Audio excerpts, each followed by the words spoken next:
Assalamualaikum warahmatullahi wabarakatuh. Nama saya Indah Putri Rahayu dari Universitas Yarsi, Fakultas Ekonomi dan Bisnis, Prodi Akuntansi Angkatan 2019. Di sini saya ingin mengerjakan soal ujian tengah semester untuk semester 3. Nah, di sini ada soal. Untuk soal satu ini kita dapat tunjuk buka data Excel, data latihan statistik deskriptif. Nah, soalnya ini kita disuruh untuk melakukan pengujian statistik deskriptif pada data statistik deskriptif dan jelaskan atau interpretasi output statistik deskriptif yang terjadi. Nah, di sini kita langsung masuk aja ke datanya. Nah, di sini saya udah masukin data ke SPSS, di mana di sini ada data jenis kelamin dan data gaji. Nah, data jenis kelamin ini adalah data yang berkelompok, sehingga dia nanti menggunakan pengujian menggunakan diagram bar atau diagram batang dan diagram lingkaran atau pie chart. Nah, sedangkan untuk data gaji, dia adalah data yang tersebar acak, sehingga nanti kita menggunakan diagram histogram. Nah, selain itu kita juga menggunakan pengujian deskriptif dan deskriptif frekuensi. Nah, kita langsung aja kita ke pengujiannya yang menggunakan diagram bar dan pie chart untuk jenis kelamin. Makanya kita klik Grabs, lalu legasi dialog, lalu pilih yang bar.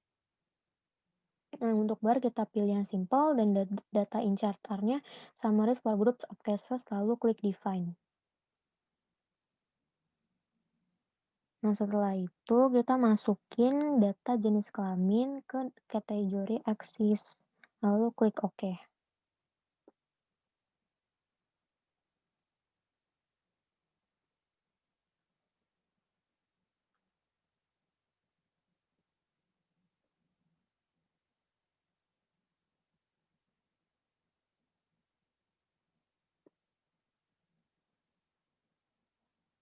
Di sini masih proses. Nah, ini data diagram batangnya, di mana laki-laki memiliki frekuensi 8 orang dan perempuan ada 7 orang. Kita lanjut lagi ke pie chart. Kita klik Grabs, lalu legasi dialog, lalu pilih yang pie. Di sini kita pilih yang summary for group of cases, lalu define. Jenis kelamin kita masukin ke define/by, lalu klik OK. Nah, di sini data untuk pie chart-nya udah masuk. Nah, di sini laki-laki ini mendominasi karena laki-laki ada 8 orang, sedangkan perempuan 7 orang. Lanjut lagi ke pengujian menggunakan histogram. Kita klik histogram, lalu kita masukin data gaji ke variabel. Lalu klik OK.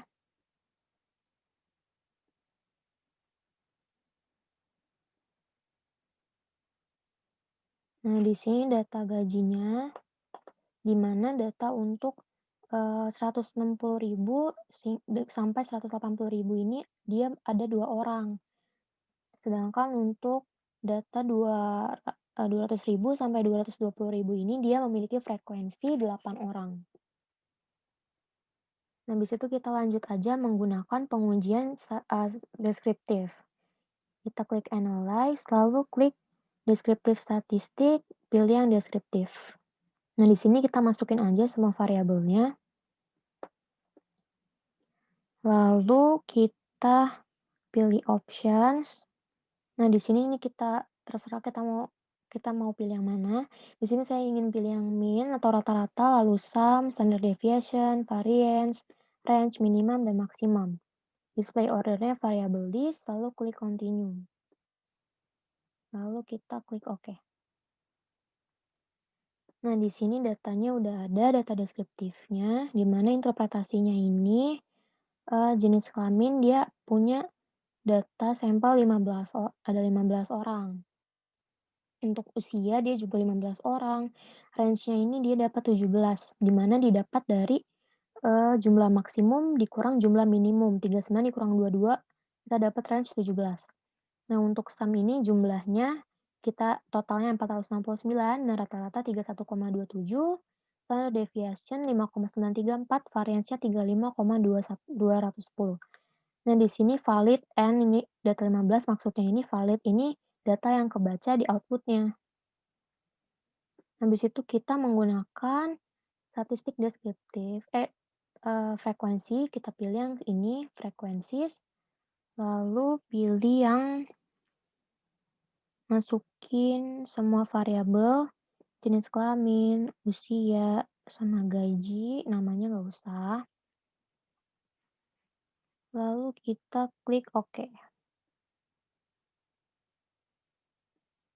Nah, di sini udah ada data output-nya, di mana valid, kebaca semua, jenis kelamin 15 orang, usia 15 orang, gaji 15 orang.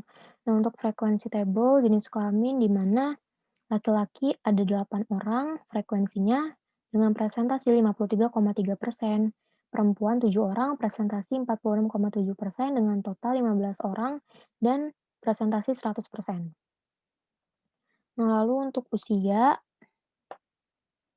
di sini data juga valid mulai dari usia 22 sampai usia 39, di mana usia 22 adalah memiliki frekuensi 2 orang, presentasi 13,3%, sampai ke usia 39.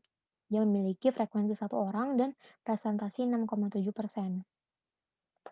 Lalu untuk, gaji, ini juga data valid, dimulai dari gaji 160.000 dengan 1 orang, presentasi 6,7% sampai ke, eee, gaji 245.000, frekuensinya 1, presentasinya 6,7%. Nah, di sini untuk status deskriptif udah, lalu kita lanjut ke soal berikutnya. Nah, soal nomor 2 ini kita melakukan pengujian kualitas data pada data kuesioner primer dan interpretasikan apakah data tersebut reliable dan valid. Kita lanjut lagi, di sini saya udah masukin datanya juga.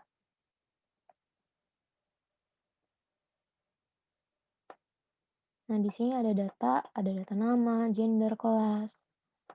Lalu, nah di sini data namanya ini kita hapus aja karena kita nggak butuh. Nah, di sini tuh Nah, di sini ada B1 sampai B6, di mana B1 sampai B6 ini dia adalah variabel X1 atau, itu tuh kemandirian belajar. Kemudian di M1 sampai M5 ini dia adalah variabel X2 atau motivasi berprestasi, dan variabel W1 sampai variabel W7 dia adalah variabel Y, di mana dia itu prestasi praktikum. Nah, kita langsung aja ke pengujiannya, pengujian uji kualitas datanya. Kita klik menggunakan uji validitas dan uji reliabilitas. Kita klik analyze, lalu klik scale, lalu pilih yang reliability analysis. Nah, di sini kita masukin variabel X1-nya, masukin satu-satu, B1 sampai B6.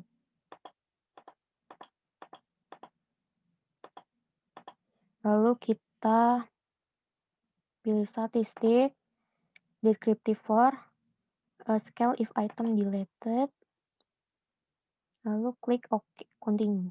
Lalu klik OK. Nah, di sini datanya udah masuk. Kita lanjut lagi aja. Kita masukin untuk data X2. Caranya itu sama, kita klik scale reliability analysis. Nah, di sini kita balikin lagi variabel-variabelnya. Di situ kita masukin yang M1 sampai M5-nya.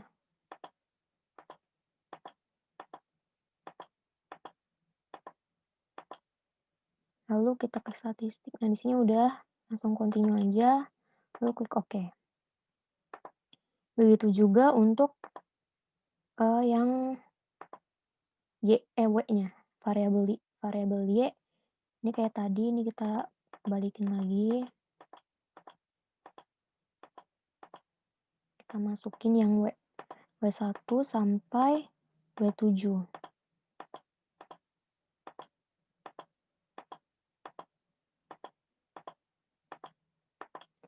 Statistik, nah di sini udah kecentang, lalu oke. Nah, di sini langsung aja kita interpretasiin.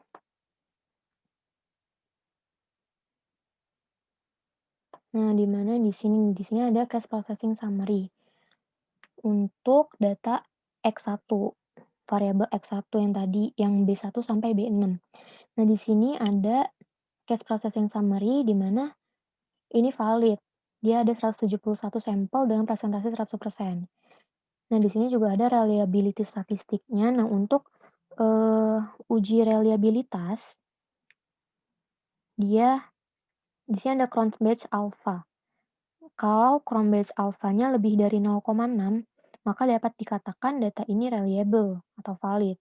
Nah, di sini diketahui kalau Cron batch alpha 0,767, dia lebih dari 0,6, maka dapat dikatakan data ini adalah data yang reliable atau valid. Nah, untuk end of items-nya ini di sini adalah ada 6 pertanyaan yang tadi B1 sampai B6. Nah, untuk, eee, item total statistik, nah di sini dia ada corrected item total correlation. Nah, di sini untuk uji validitasnya, di mana kalau corrected itemnya lebih besar dari 0,3 maka dapat dikatakan data ini adalah data yang valid. Nah, di sini dapat kita lihat kalau ini lebih dari 0,3 semua. Sehingga datanya valid. Valid itu tuh maksudnya dikelola dikelola dan lengkap. Nah, untuk variabel X2-nya dia juga sama, reliable statistiknya kalau batch alpha 0, lebih dari 0,6, 0,818 lebih dari 0,6 maka datanya reliable. Dan untuk corrected item-nya lebih dari 0,3 maka data ini valid. Yang variabel Y juga sama, Crown batch alpha-nya 0,778 lebih dari 0,6 datanya valid dan reliable, terus juga yang corrected item totalnya di sini lebih dari 0,3 semua, maka dapat dikatakan data ini adalah data yang valid. Kita lanjut lagi ke soal berikutnya. Nah, di sini ada soal nomor 3, pengujian asumsi klasik, data primer, uji normalitas. Lalu, apakah data tersebut berdistribusi normal? Jika berdistribusi normal, jelaskan dengan analisis grafik histogram, normal p-plot, dan one sample Kolmogorov-Smirnov. Kita lanjut lagi data yang udah saya masukin. Nah, itu tuh yang ini datanya sama kayak tadi, cuma bedanya di sini dia ada total B, total M, dan total W. Nah, untuk total-totalnya ini udah saya masukin. Dengan total B diberi label, dia ini kemandirian belajar, total M motivasi berprestasi, total W prestasi praktikum. Nah, untuk measure-nya jangan lupa nanti kita ubah ke scale. Di sini udah saya ubah. Lalu kita langsung aja masuk ke pengujian. Pengujian dengan analisis grafik, yaitu analisis grafik histogram dan grafik normal PP plot. Kita klik analyze, lalu klik regression, lalu klik linear.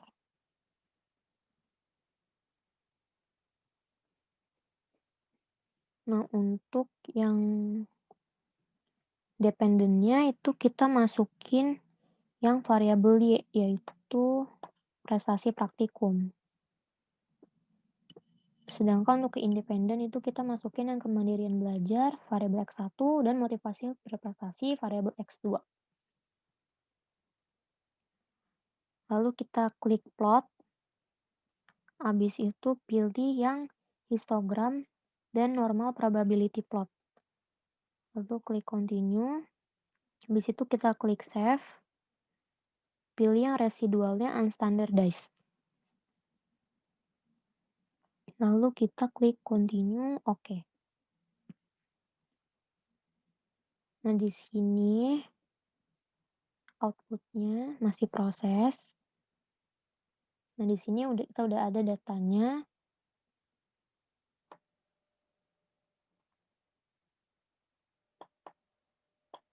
Nah, di sini ada eh, data grafik histogram dan data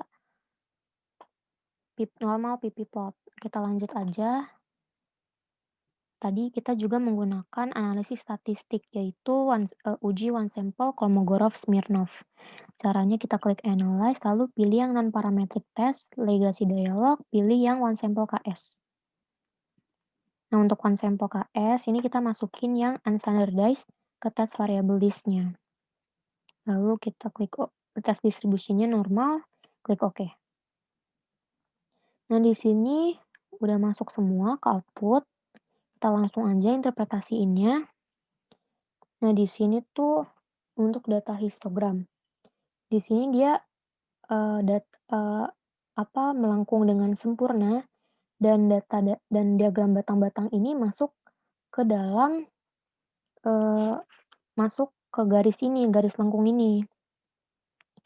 Sehingga dapat dikatakan kalau, data ini normal. Kalau dia datanya melengkung dengan sempurna, lalu diagram batangnya masuk ke garis dan menyentuh garis, sehingga dapat dikatakan data ini data yang normal. Nah, lalu kita untuk yang normal pp-plot, grafik normal pp-plot, nah di sini tuh ada garis-garis, titik-titik. Nah, titik-titik ini tuh merupakan, data koresponden. Nah, di sini dapat dilihat dengan kasat mata kalau titik-titik ini mengikuti garis diagonal atau sejajar dengan garis diagonal, sehingga dapat dikatakan data ini adalah data yang normal. Nah, kemudian kita menggunakan uji one sample KS. Nah, uji one sample KS ini lebih akurat dibandingkan dengan grafik histogram dan grafik normal pp-plot karena dia lebih akurat karena menggunakan angka sehingga dapat dikatakan sudah pasti. Nah, di sini tuh dia untuk seek to tell-nya dia lebih dari 0,05. Di mana kalau lebih dari 0,05 itu, dia adalah data yang normal. Sehingga dapat dikatakan bahwa data ini, data yang untuk histogram, terus juga untuk pp-plot adalah data terdistribusi dengan normal. Lalu kita lanjut lagi ke soal berikutnya. Soal nomor 4, di sini kita ada A, ada untuk lakukan pengujian one sample t-test dengan test value 55. Nah, di sini ada pengujian hipotesis di mana H0 adalah nilai rata-rata berat badan mahasiswa FEBRC angkatan 2019 sama dengan nilai 55 kg. Untuk HA-nya, nilai rata-rata berat badan mahasiswa FEBRC angkatan 2019 tidak sama dengan nilai 55 kg. Di sini kita disuruh menggunakan pengujian hipotesis dan menggunakan pengujian parsial atau uji T dengan menggunakan nilai T hitung dan T tabel. Kita lanjut ke datanya.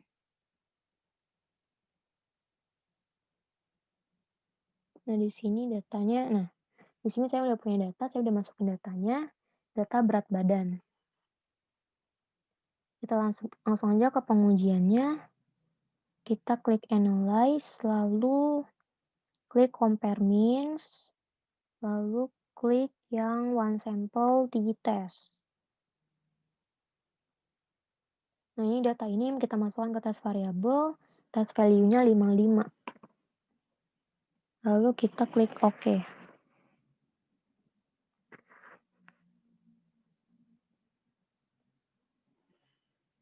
Nah, ini kita udah dapat datanya, ada one sample statistik, di mana berat badan dengan total sampel data 10, rata-rata 59. Nah, di sini juga ada standar deviasi 7,3, standar error 2,3.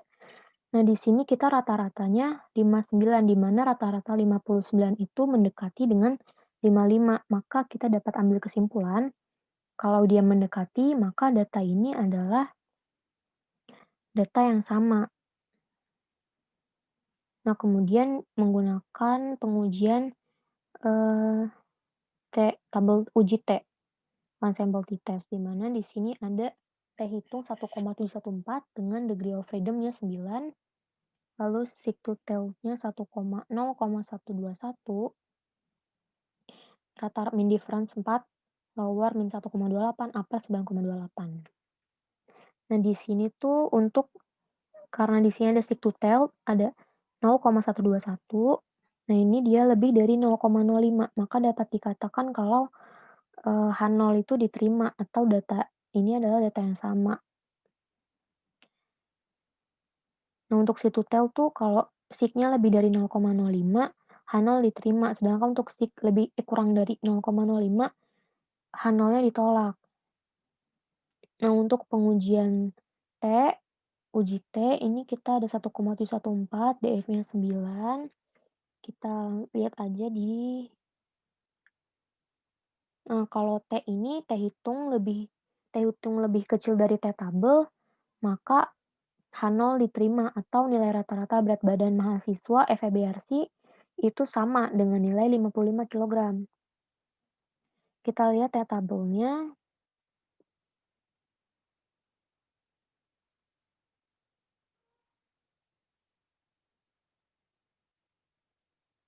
Nah, di sini tadi kan kita DF-nya itu 9, DF-nya 9. Nah, untuk cara nyari T tabelnya itu alfa dibagi 2, di mana alfa adalah 0,05. Sehingga 0,05 dibagi 2 dia adalah 0,025. Jadi kita pakai yang ini dengan DF 9. Nah, di sini kita dapat diketahui DF ini 2,26. T tabelnya ini 2,26. Yang artinya T tabelnya ini lebih besar daripada T hitung.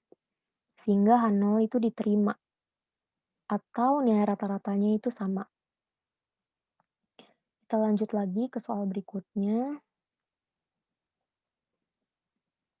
Menggunakan pengujian two sample t-test, independent t-test. Di sini juga ada hipotesis, menggunakan pengujian hipotesis dan pengujian uji T sama nilai T hitung dan T tabel. Di sini hipotesisnya untuk H0, kedua kelompok memiliki rata-rata hasil belajar yang sama antara kelompok 1 atau kelas A dengan kelompok 2 kelas B. Kalau HA, kedua kelompok memiliki rata-rata hasil belajar yang berbeda antara kelompok 1 dan kelompok 2. Kita lanjut aja. Nah, di sini ada datanya. Data untuk independent t-test ini ada kelompok tidak menggunakan Excel dan menggunakan Excel. Kita langsung aja ke pengujiannya, klik Analyze.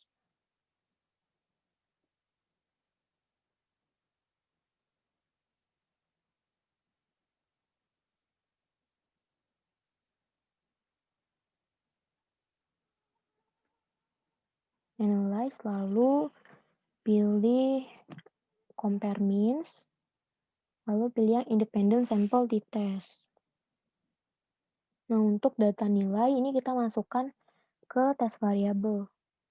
Sedangkan untuk kelompok kita masukkan ke grouping variabel. Lalu kita klik Define Groups, grup 1 ini untuk kelompok 1 dan grup 2 untuk kelompok 2. Lalu kita pilih Continue, lalu pilih OK. Nah, di sini outputnya udah keluar, masih proses.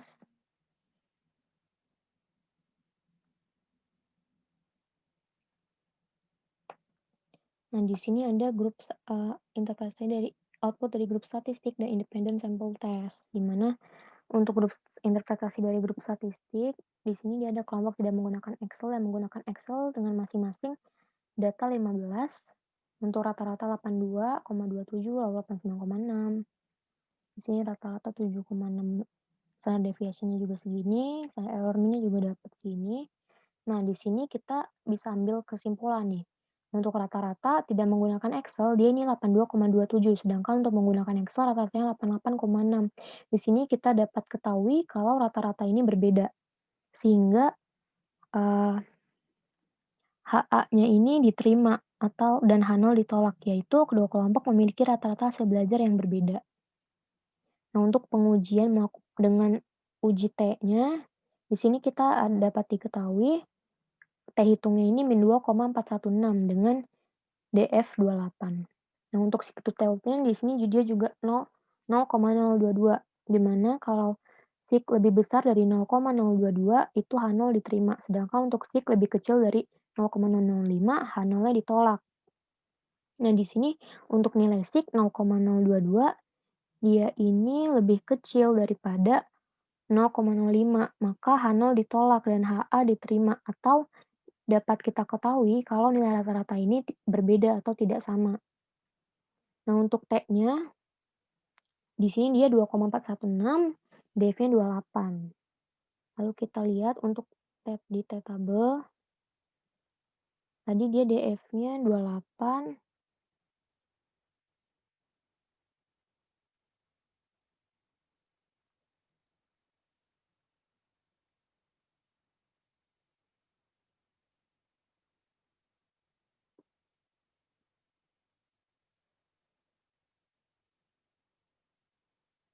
Nah, di sini tadi dia maaf.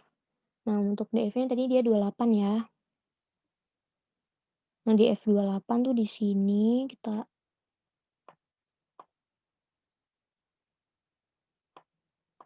nah 28 tuh yang ini, terus tadi kan kita pakai yang tabel 0,25. Nah, di sini kita di T tabel tuh 2,04. Berarti T hitungnya kan tadi 2,416. Sehingga T hitung itu lebih besar daripada T tabel.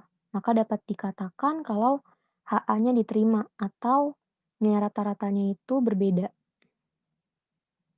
Kita lanjut lagi ke soal berikutnya. Menggunakan pengujian untuk sampel titas per t-test. Di sini dia juga menggunakan pengujian hipotesis dan uji T, di mana untuk hipotesisnya H0 itu tidak ada perbedaan rata-rata berat badan sukarelawan mahasiswa Yarsi dari sebelum diberi obat dengan sesudah diberi obat. Nah, kemudian HA-nya ada perbedaan rata-rata berat badan sukarelawan. Kita lanjut aja ke data. Nah, di sini saya udah masukin data juga, data berat sebelum diberi obat dan data berat sesudah diberi obat.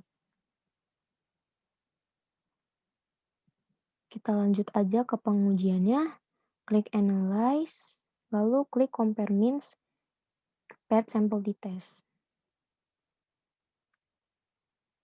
Nah, di sini untuk data berat sebelum diberi obat, kita masukkan ke variabel 1, sedangkan untuk berat sesudah diberi obat, kita masukkan ke variabel 2. Lalu kita klik OK.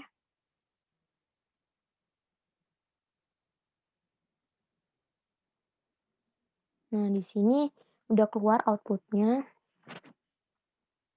Nah, untuk berat sebelum dan berat sesudah dia memiliki rata-rata yang berbeda.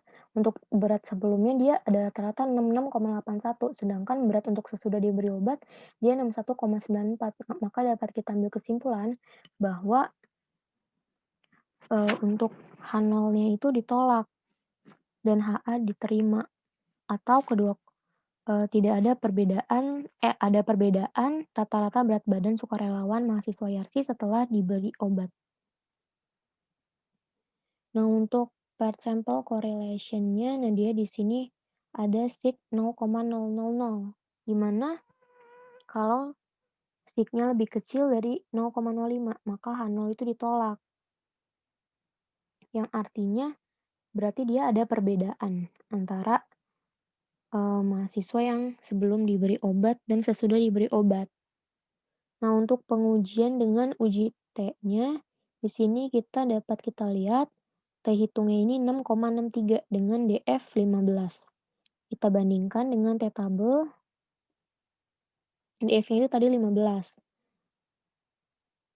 Nah, di sini tuh dia 2,13 yang artinya T hitungnya lebih besar daripada T tabel sehingga HA-nya diterima atau yang artinya ada perbedaan rata-rata berat badan sukarelawan dari sebelum diberi obat dengan sesudah diberi obat.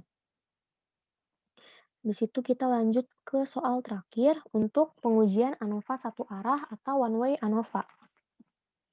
Nah, di sini dia menggunakan pengujian hipotesis dan menggunakan uji F, di mana hipotesisnya ini untuk H0, rata-rata tekanan darah orang peminum obat X, obat Y, dan obat Z adalah sama. Dan untuk HA, rata-rata tekanan darah orang peminum obat X, obat Y, dan obat Z adalah tidak sama.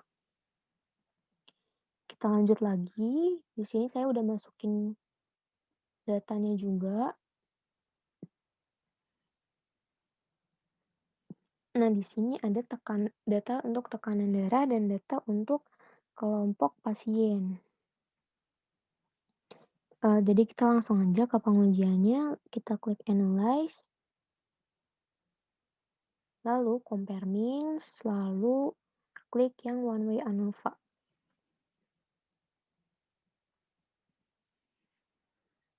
Nah, untuk tekanan darah ini kita masukkan ke dependent list. Sedangkan untuk kelompok pasien kita masukkan ke faktor.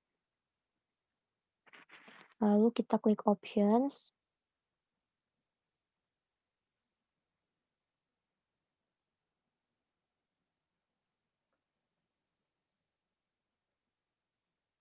Nah, untuk statistiknya kita pilih statistik deskriptif dan homogeneity of variance test. Lalu missing, nah, habis itu kita klik continue, kita klik OK.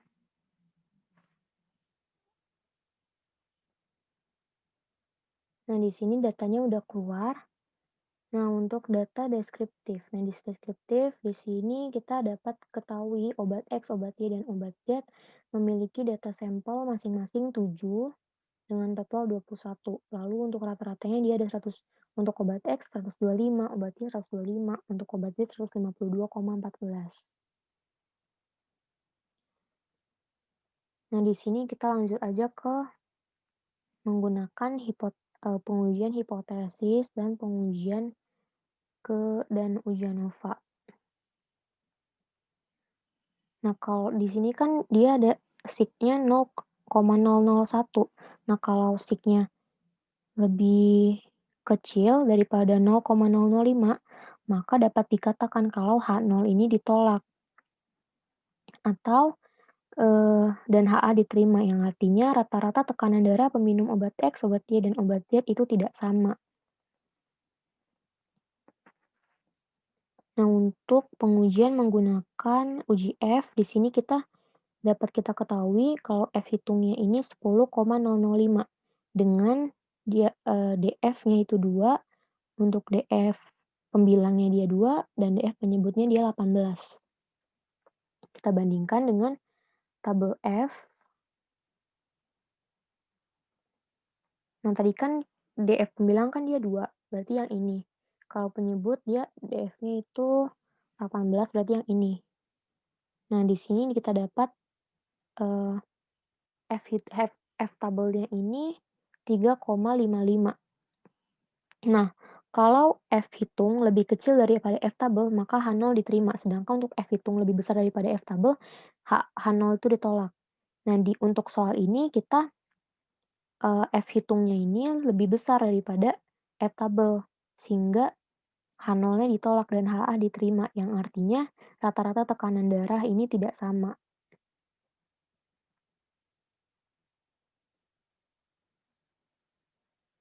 Kita lihat lagi tadi output-nya. Nah, di sini juga dari tabel ini kita dapat ketahui juga rata-ratanya juga berbeda. Di sini ada test of homogeneity of variance juga. Nah, kalau test of homogeneity of variance ini dia tuh untuk melakukan uji kesamaan homogen.